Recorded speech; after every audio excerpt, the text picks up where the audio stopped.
factor on she had been abused, that as a child and in her relationship with Travis.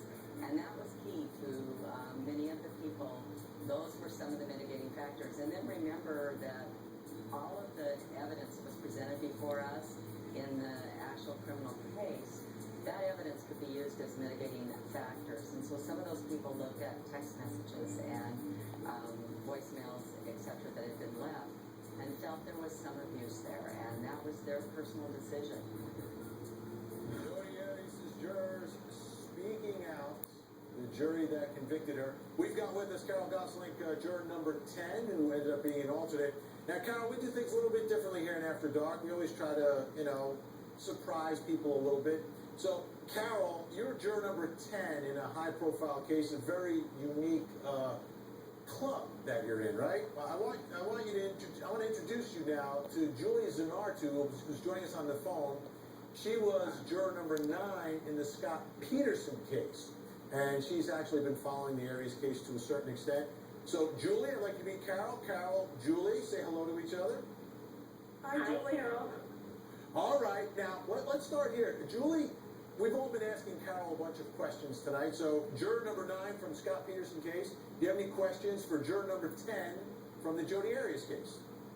Yes, I do. I have a couple. First off, I want to know, what was your take on Kurt Nurmi asking, or saying in his closing speech about not putting her to death, but saying 9 days out of 10 he didn't like Jodi? You know, I did take note of that, and the funny thing is I didn't find out until after the trial was over that they had actually tried several times to get removed from the case. And my sister said to me, she said, when Kurt Nurmi said that, he meant it. I think so. Julie, did you have another question? Oh, yes, I do.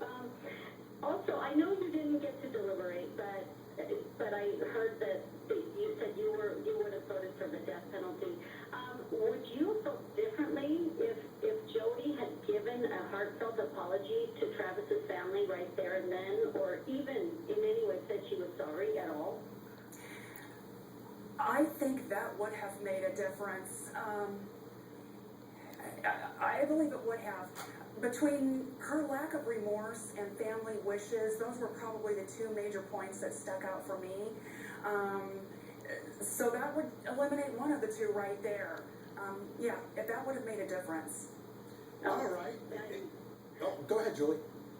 Well, we never heard from Scott Peterson, but I've always thought inside that if he had maybe come out and said he was sorry, it might have been a different outcome with the penalty. I don't know for sure, but it's always been like, why didn't he say anything, Well, Julie, juror number 9 from Scott Peterson, and Carol from Jodi Arias, number 10. Maybe you guys can form a friendship on Facebook or something. A lot more HLN After Dark straight ahead. Thanks so much, Julie. Appreciate it.